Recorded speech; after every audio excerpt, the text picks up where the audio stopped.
Un hôpital moderne, c'est un hôpital qui est accueillant pour les patients, un hôpital qui fait de la recherche, qui développe de l'innovation médicale, organisationnelle, et qui cherche sans cesse à remettre en question finalement ses façons de faire.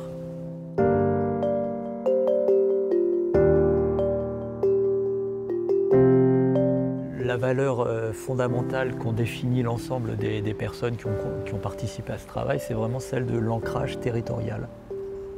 Assurer l'égalité d'accès au système de santé pour toutes les personnes qui habitent dans ce territoire, quel que soit l'endroit où ils habitent.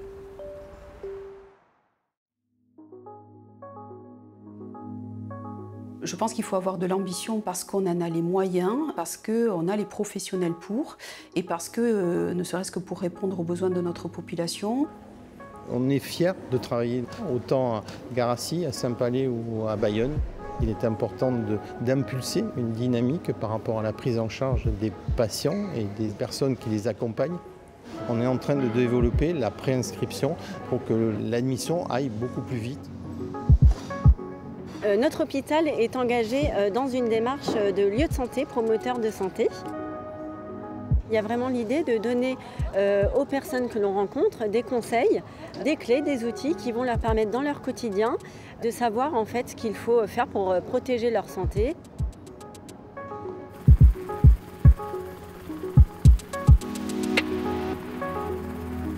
L'objectif est d'offrir sur le territoire une offre de soins la plus complète possible, avec le développement de nouvelles activités, essentiellement de médecine. Mais l'idée, c'est d'aller aussi un petit peu plus loin. C'est que quand on a besoin d'une prise en charge, il y a bien sûr des choses qui sont hospitalières, mais il y a des choses que l'hôpital ne propose pas.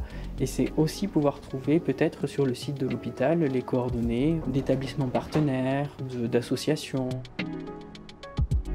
Un cancérologue de l'hôpital qui consulte ici est intervenu sur Banca, qui est une petite commune en vallée de Baïgori, à la demande de la commune d'ailleurs, pour faire de la prévention.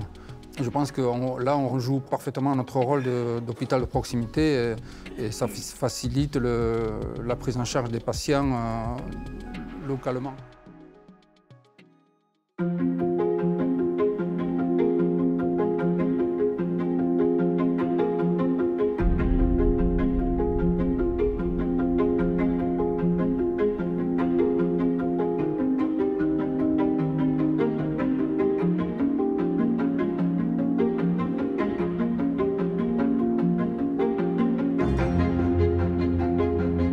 Il y a un réel investissement de l'établissement via la direction sur la recherche clinique qui est en pleine mutation et qui va continuer cette mue dans les années à venir.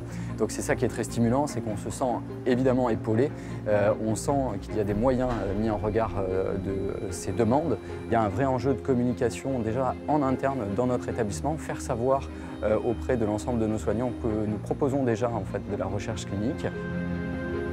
On a un grand intérêt à majorer l'implication de nos personnels paramédicaux, c'est-à-dire une infirmière qui va se saisir d'une problématique quotidienne et qui va dire il faut qu'on réfléchisse à ça, comment améliorer nos pratiques, et l'établissement doit être là en soutien parce qu'on doit pouvoir aider ce personnel qui a une idée, on doit pouvoir stimuler justement la création de ces idées.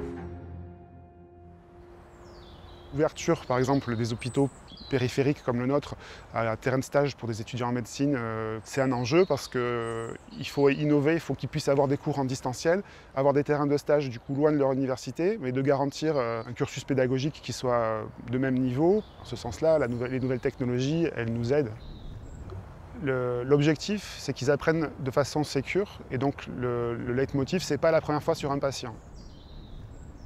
Aujourd'hui, on est capable d'aller monter de la simulation de fidélité n'importe où, grosso modo, tant qu'on a l'électricité et une salle à côté de réunion pour faire les débriefs. Le principe, c'est que ce soit le plus immersif possible. On a un mannequin haute fidélité avec lesquels on peut s'entraîner sur plein d'objectifs pédagogiques, à la fois techniques, mais essentiellement sur de la performance d'équipe.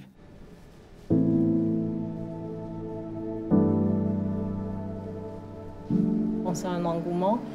Cet engouement, on le retrouve aussi au niveau des professionnels qui ont déjà été formés, qui sont en train de former leurs pairs. Et ça entraîne une véritable dynamique managériale intéressante en ce moment sur l'hôpital. Par exemple, sur la maternité, nous sommes entrés dans une démarche de la labellisation qui a été préconisée par l'ARS, qui s'appelle « Prévenir pour bien grandir ». Il faut savoir que l'établissement produit 120 tonnes de déchets par mois. Le meilleur déchet, c'est celui qu'on ne produit pas.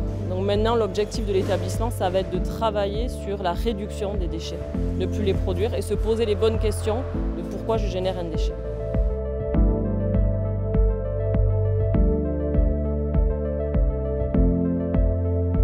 L'idée, c'est de créer en fait des espaces en intérieur, type salle de détente, mais aussi en extérieur, pour par exemple boire un café ou déjeuner.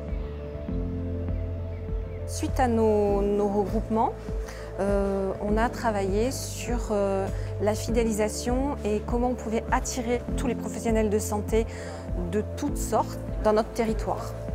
On a retenu 3 éléments, la garde d'enfants, le logement et la conciergerie. On essaie de faire revenir à l'hôpital les demandes de chacun et pouvoir les aider au mieux pour qu'ils aient une vie quotidienne plus simple.